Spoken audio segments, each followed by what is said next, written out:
There's a bit of a buzz in Australia at the moment about vertical gardens and roof gardens, and it follows on from experiences in Europe.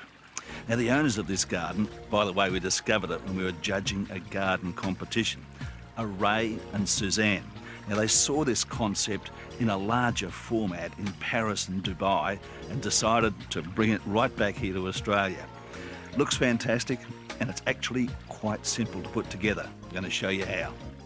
First up, you need to construct a strong frame to which everything's attached. This is expanded propylene sheeting, but you could use marine ply.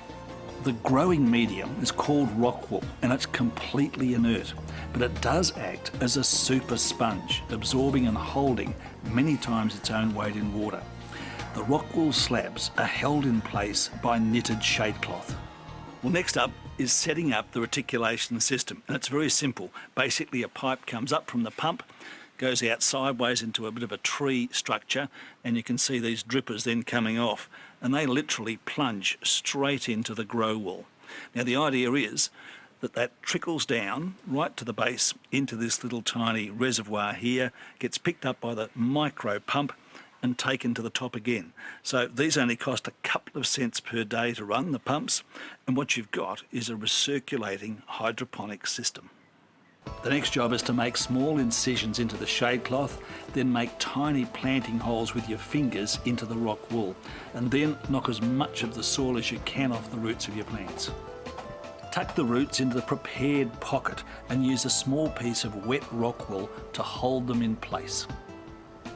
Now, as you can see, this is very intensively planted. There's over 24 individual plants on the board, and it ranges from marjoram, coriander, we've got sage here, chives, basil, and down the bottom, mint, because it's such a mad grower.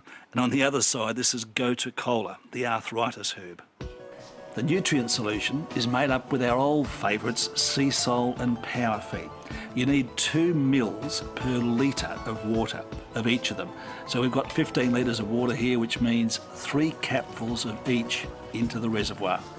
To help your plants get instantly over any transplant shock, give them a squirt of the foliage feeder. Now, I reckon these home-sized vertical garden units are just the shot to have a bit of fun with, to put a bit of ornamentation around your house, and also to grow, of course, a heap of herbs. But in the long term, I think we'll see a lot more of them in major installations and buildings because of their ability to reduce the energy that we need inside buildings for cooling and heating.